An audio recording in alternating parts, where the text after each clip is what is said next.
We're going to be talking about an announcement from Apple that they're going to be selling sort of repair kits and instructional guides for iPhones. And there's been a lot of concerns for years about, how it's very difficult to repair certain products, particularly, smartphones and the like. So this seems to be a move that could empower consumers to repair their own bits and bobs from that particular company. We're going to be catching up with Karen and Danny Ellis from Mend It Australia. They do a lot of work on this issue, big advocates for the right to repair. And we're going to get their thoughts on this latest announcement from Apple at about 10:15. Yeah, because look, there's been people pushing for a long time, the iFixit crew, for right to repair sort of legislation and laws and things like this. And it looks a little bit like Apple might be getting ahead of things that might be being enforced anyway. Yeah. And I think so hooray, it's a bit of a revolution, but it shouldn't be. It should be everyone's right to fix something if it's broken. One of these things where you go, yay, but hang on. I suppose, look, one of the biggest companies in the world doesn't do things for to be friends. Yeah. Well, and if you've got to go out and buy a purpose-built repair kit to fix your wares, then the cynic in me suggests that that's a bit of a money-making endeavour as well. But anyway, we're going to stay positive. We are. That's right. It's a good thing. You can fix your phone, but only some models, but anyway, they're going to tell us more. And actually, I'm really interested to hear how the repair cafe movement's gone through the pandemic, because that is a really important movement to fix all manner of things. And I know people that have been trying to fix stuff more at home and using YouTube and things like that rather than chuck it. So I'm looking forward to catching up with the Ellises after 10 o'clock. And it shouldn't be a revolution for spare parts to be available to fix something, but when it comes to phones and particularly Apple devices, it is a revolution of sorts that the company a couple of weeks ago announced that it would start to make repair kits available to customers. We're going to touch base with Karen Ellis. She's with Mend It Australia and also Repair Australia. They've been helping people to mend things for a very long time and also advocating for the right to repair. And we're going to talk about the Apple announcement with Karen after these. Just a couple of weeks ago that Apple made the announcement that it would provide spare parts to enable some of its devices to be mended by customers. This is the thing that one of the things that right to repair advocates have been calling for many years, and it's been welcomed by many as a watershed moment, although it has also been noted that it will help the company head off legislation and other government interventions in the US that might have forced this to happen anyway. Nevertheless, it is like progress, and to talk more about it, we asked Karen Ellis from Mend It Australia to come back on Triple R and have a chat to us about it. And Karen, it's great to have you there. Hello. Thank you, Dylan. Thank you, Claudia. We're happy to be back on sharing all about repair and the right to repair. Thanks for inviting us. Yeah, we enjoyed talking with you last time, and it seems like this is progress, that Apple has said it will start to make repair kits available to customers, even if only initially for the latest models. What are your thoughts on it? Well, from a right to repair perspective, it is very good news, and many are singing its praises, because what it does is it virtually says that Apple is backing down on its statements related to repair not being safe and repair having security issues with their phones. So to go and do this, they're backing down on that now. So for right to repair campaigners who have been saying it's quite safe to repair your phones, there's no security issues, it's good news. However, there are some that are a little bit sceptical as to what's really being offered. And why is that, Karen? Where does some of that scepticism come from? Well, the scepticism comes from the actual repairers themselves. So it's about self-repair. So Apple is virtually saying, anyone out there, well, not quite, but anyone out there can now have access to these spare parts and manuals for the iPhone 12 and iPhone 13 and I believe the MacBook computer. And that's all very well if you're highly skilled to be able to do that. but a lot of ordinary folk out there won't be fixing their phones. It's just not as easy as that. Danny, the co-founder of Mended Australia, has been fixing recently an iPhone 8. That's as high as he's got.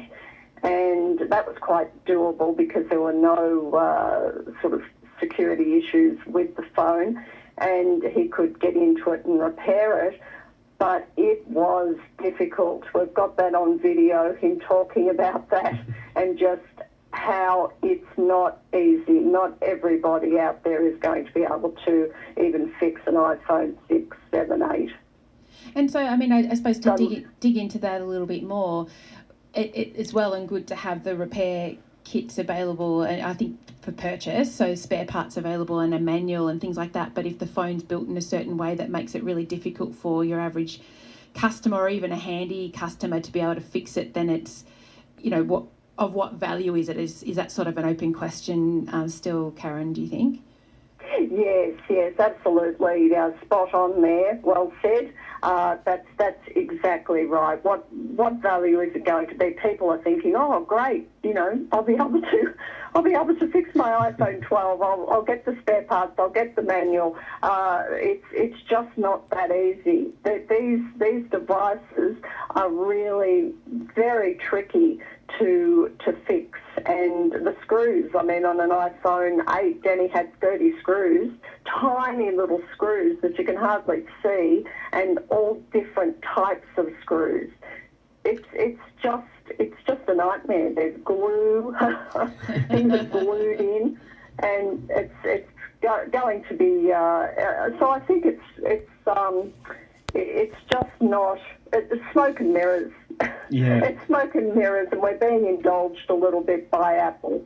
Well, I suppose in some ways it's inevitable that some highly complex devices and so on, are going to be quite difficult to repair because they've emerged and evolved over quite a long period of time. And I guess it's a positive that people can at least potentially be empowered to have a go at it for those who are a bit more savvy with that sort of stuff. But do you imagine that this announcement from Apple will put pressure on other companies to provide materials and tools and that sort of thing to repair things that perhaps are a little bit more accessible?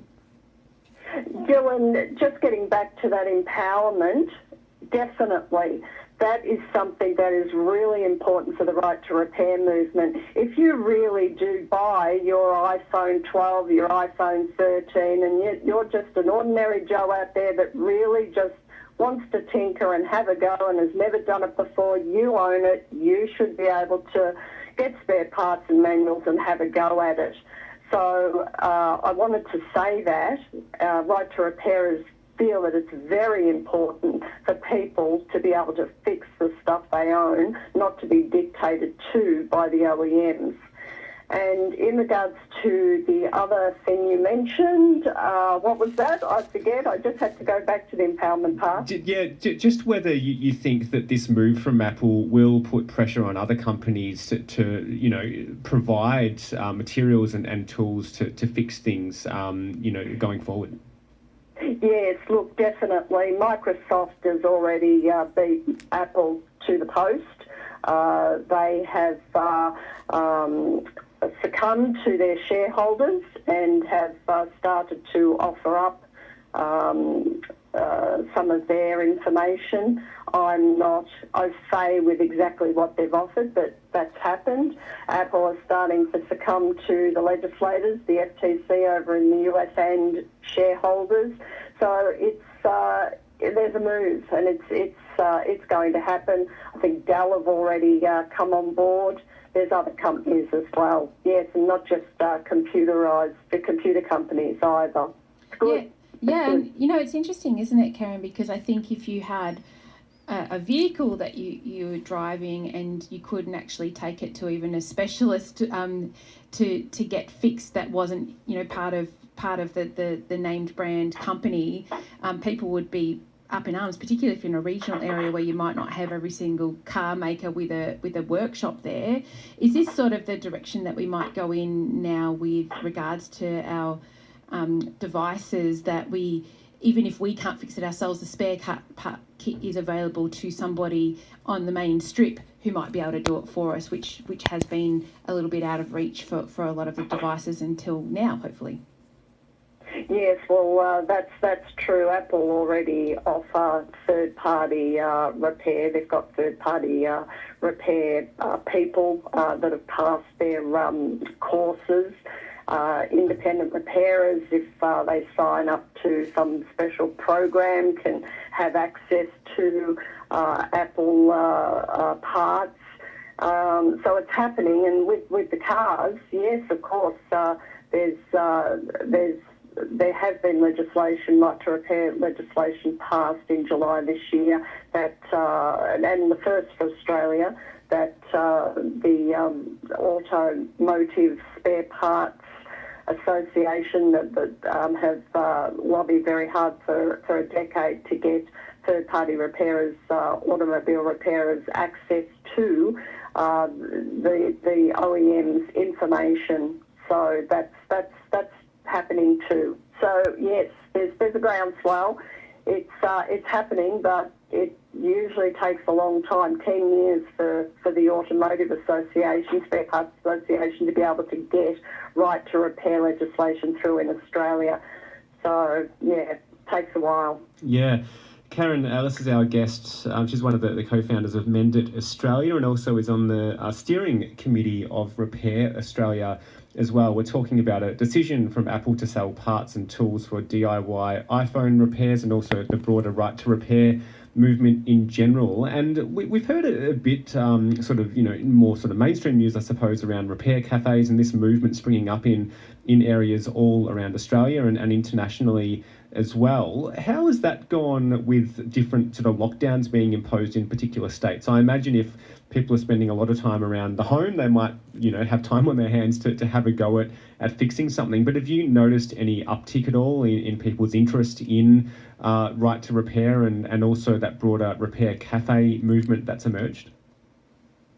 Yes, Dylan. Well, there's about 2,200 repair cafes. That's just repair cafes. There's other sort of fix-it clinics and mend-it operations across the world, but repair cafes is registered from the Netherlands, and a lot of people join up to that because it's a movement. It's sort of organised from there, and they pay to join.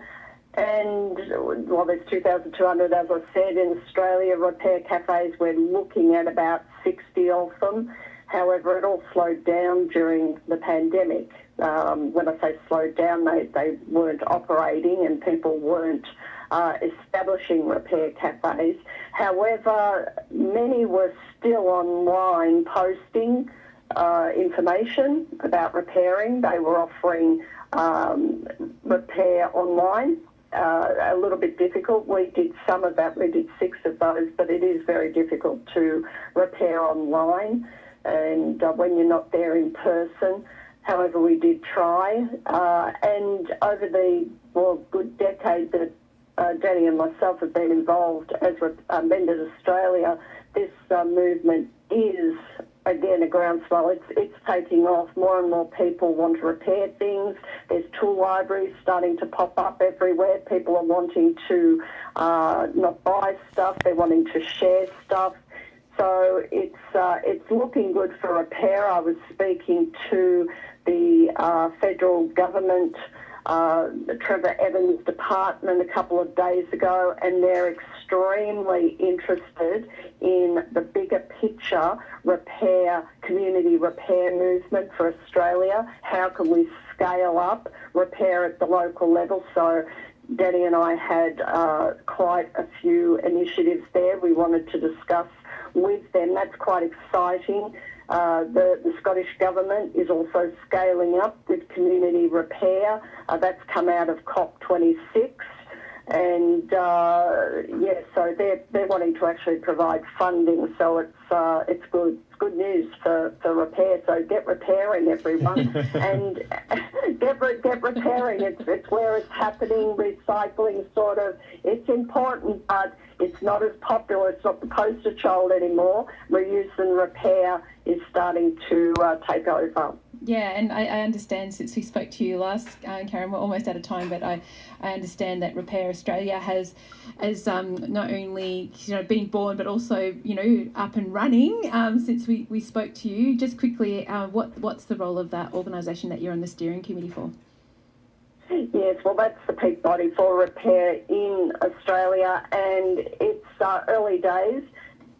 It's from Griffith Uni in Queensland, and it's going to be doing some great stuff representing all sorts of repair interests across Australia. So keep an eye out for that. If you want to know more, please send a message to Mended Australia on Facebook, and I can send you the links. Fantastic. Mended Australia is where Karen Ellis is from, and Karen, it's really great to get your thoughts, and we're going to watch this space when it comes to Apple, and look, let's see how far it goes, and let's see if anyone other than Denny Ellis is going to be able to fix one of these phones. Thanks heaps. I'm sure they will. Danny's a senior, so if he can do it, there's a lot of young ones out there that'll be able to give it a go. Well, they can watch his videos online and learn a thing or two for sure. The challenge is out there. Thanks heaps. We'll speak to you again. You're most welcome. Bye. Bye. Karen Ellis there, Mended Australia. You can look them up, and you can also chase them up if you want to find out more about the peak body Repair Australia. And it sounds like worldwide this trend is only growing stronger, which is good to hear. It's